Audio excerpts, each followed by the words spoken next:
What's up? And welcome back into ByerlyStudios, everybody. I am so glad to be able to produce another awesome project for you guys. So here are some highlight clips of the video number 1 in the Mad Mike Studios 68 commission piece, where I am sculpting a concrete and steel base with some yellow and black hazard paint, and it's all designed to have him as the tumbler sculpture welding a robot. I'm so excited to be able to produce this for him. We're going to jump into number 2 of this series. If you haven't checked out number 1, go back and check that out. That is where I am sculpting that base for this build. So this video is number 2, and it is where I will be sculpting his little itty bitty work boots. Let's jump right into it, guys. Sit back and enjoy.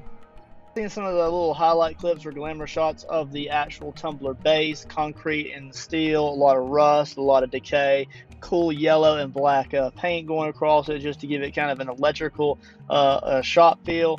And we're going to now begin the process of working on the tumbler. So I have worked through a process before this where I was working on an actual half of a robot, and it just wasn't working out the way that I wanted to. And he's such a great guy. I didn't want to give him something that just was it wasn't good enough for me, and I didn't feel good enough sending it to him. So I started off from scratch, built the base up. I'm happy with the base, and now we're going to move our way up the tumbler. So this is video number 2 in this series. Okay, we're going to be what I'm going to do is I'm going to build out the actual base of the boots. So I imagine that he's probably wearing steel toe boots, or maybe some kind of like a Timberland boots or something like that. Maybe not necessarily steel toe all the time, but he's in a metal shop, right? So I know he wants to be safe, things like that. So I assume that he's wearing boots. So originally what I was going to do is, and these kind of take shape over time, I'm just going with the flow. I actually work as a lineman, and I do have my boots on my desk beside me as I'm building this, and I'm looking at how they're shaped. So we start off by just blocking in the overall shape of the boot. The front portions of the toe are going to be up and over that steel plate that's kind of rusted out. That way it kind of makes it all mingle together. It's almost as if his heels on the concrete, his toes are up on the steel, and it kind of just makes a cool dimension there, because the boots are going to be going up at an angle. So I've already built out a lot of clay base there, and what I'm going to do is I'm just going to slowly shave it away to simulate where there possibly could be the pants hanging over the boots. So I think he wears blue jeans in the shop a lot. A lot of metal workers do wear pants. You know, us guys, we get those metal shavings and grinding sparks into our leg hair. It's not a great feeling. Same for our arms, of course. That's where a lot of guys and welders will use long sleeve shirts. So what we're going to do is we're going to block out the boots. I'm still building up that material. I want to make sure that right hand side matches the left hand side, so that way they just kind of look uniform. And then I'll start to actually really detail them out and get the overall base layer of leather, as it were, in the general shape. So obviously we're kind of sculpting this around the big 30-ounce skinny tumbler, so some of the aspects are going to be a little bit off. I don't mind if he looks a little bit cartoonish. I originally had spoke to his wife about kind of designing it so that it was like a bobblehead look, and although the base looks so friggin' amazing, I still want it to have a little bit of a cartoonish feel. So what I'm going to do is I'm going to kind of like sculpt it in with a few details, but kind of loosely, so that way it just has a nice light airy feel. And then I'm going to try to apply as much detail with the paint layers as possible, and so it just kind of a good mixture between the two, a little bit of cartoonish but a little bit of like nice painting and seriousness there. So hope I kind of explained that right. So I'm still just kind of smoothing out that base, and I do add a little bit more here in a moment to the right hand side. So sit back and enjoy this as I kind of smooth it out, and then I'll start to define those boots as we go through this process.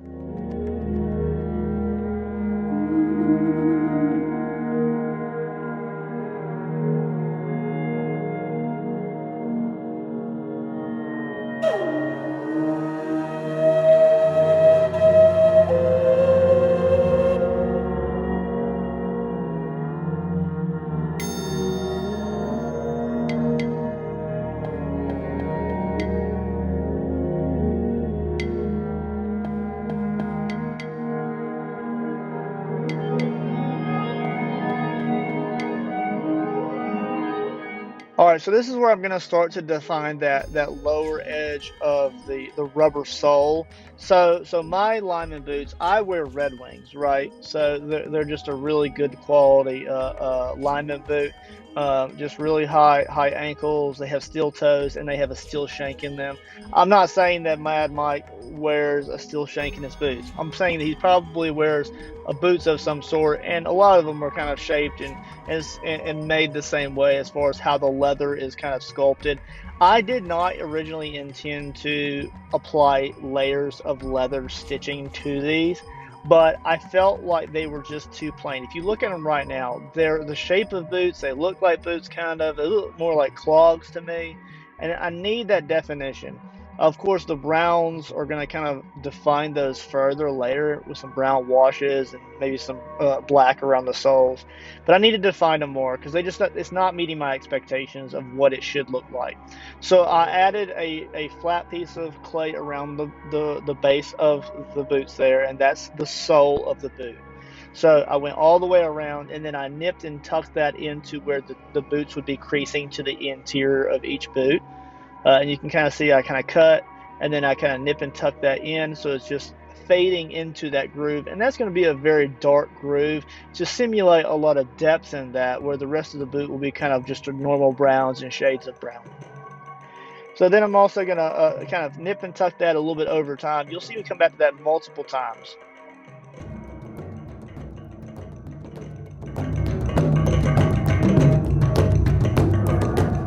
All right, so to get the overall aspect I needed to define the bottom lip of those pants just a little bit more.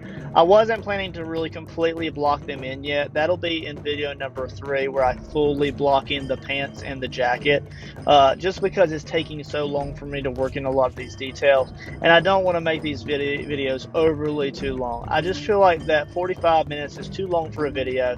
Yeah, 15 to 20, maybe maximum 30 is what I'm going to start shooting for. And if that is forcing me to break them up into more videos, then so be it. Maybe y'all can just come back and watch them over time, or pull up the next video, next day on lunch or something, instead of just binge watching one video for 45 minutes, right? I'm not looking to create an hour, 2-hour long videos. I'd rather go ahead and break it up to where it's just easier to digest. So I'm just kind of breaking in and blocking in the edge of the jacket there, just trying to get an idea of how far down the pants I'd like for that to go. I really am not going to define this here. I'm just getting the general shape. I'm really looking to get the lip around where the boots are making contact with the bottom of the pants. That's the shape that I'm really kind of trying to think about, because I want to block in the boots the way that I want to, and then I'll move up from there. So right now I'm just kind of just getting the bottom lip of those pants how I would like them to look.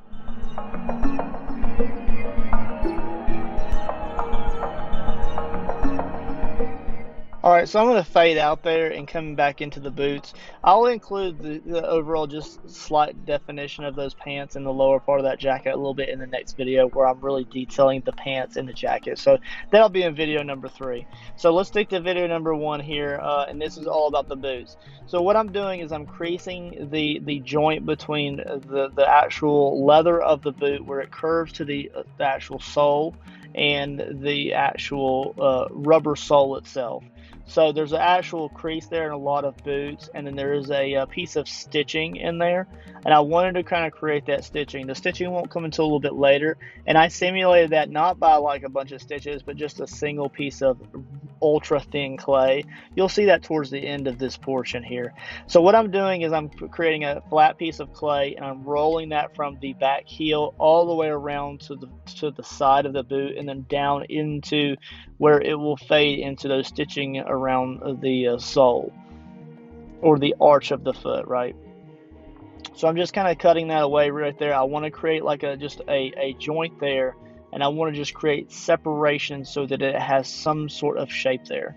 I'm going to kind of roll that over with a silicone tool there, just to kind of create some smoothness there.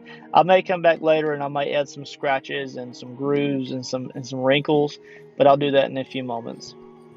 Rolling over that edge so that back piece, or the back heel, looks like one piece of leather, and then the actual overhang is hanging over onto the front part of the leather.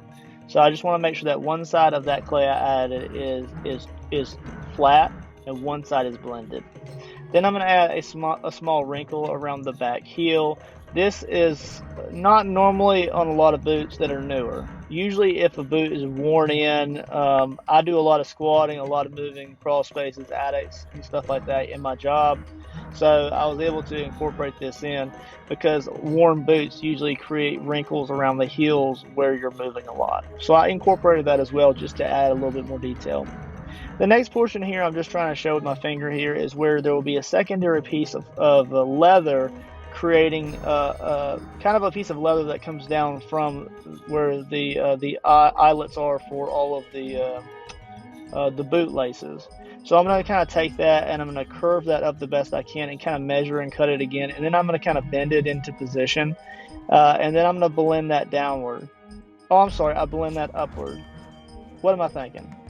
I blend that upward, and then that would be the piece of leather coming down from the top of the ankle down to the base. I didn't like the curvature of that. It needed to be a little bit more curved, so I added a little bit piece of clay there just to curve that even more. I blended that in, and I'm really liking how that looks there. So there's a small tag that's supposed to go right here on the side of the boot. I don't know what type of boots that he necessarily wears, but I'm just going to mimic these from me. So I'm going to come back later and I'm going to put a piece of clay there. Those will probably be final details just because I don't want that to fall off or break or anything while I'm doing, blocking in stages. So I'll probably come back in there and I might add a water slide to it. Maybe just some Red Wings. So here I am cutting away and giving it a almost 45-degree heel. Of course, that is going up at an upward trajectory. I'm not upset by that. I think it's cool. I don't even care if there's a little bit of clay behind that, like against the tumbler. When I pull this off and I flip it over to have the final effect, I'll kind of cut away some of that bottom clay or define it for strength. So I may come back and add some clay to the base of those boots just to strengthen it if there's any clay that's missing. So now I'm just going to go ahead and I'm going to cut away just little bites of clay so that it has teeth, just like the bottom of boots would have. It really brings it to life even more so than just a flat sole, and I really like how it looks. Now I'm going to kind of speed through the other side. I'm trying to make it look exactly the same way, and then we'll move on to the next section.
Alright, so I'm really liking how this looks, and we're just going to use a little dimpling tool or embossing tool to just go ahead and add some just little holes. These are just going to simulate where the stitching may or may not be, and then I'll just gently roll that along those holes that I'm applying just to create a itty bitty line or a crease where those are. It's nothing super special. It's just something for the washes that I use later to brown these out and darken them with shades to attach to and sink into. It's just small details. I'm not really too worried about it. These are little things that, yeah, you might see them when you're up close, and although it will make it look more complete from far away, it's something that you probably won't pick up on unless you're really looking for it. your mind is kind of supposed to take over it and create the imagination of realism on items like this. Sometimes when you just don't have to think about it, you're like, oh, that just looks proper. But if it were missing that, then you'd be like, well, something's wrong with that. It doesn't look right, and I don't want that to happen. I don't want you to feel like something is just not right there. So I'm gonna do the same thing. I'm gonna cut away the little teeth or the cleats on the bottom of the boots.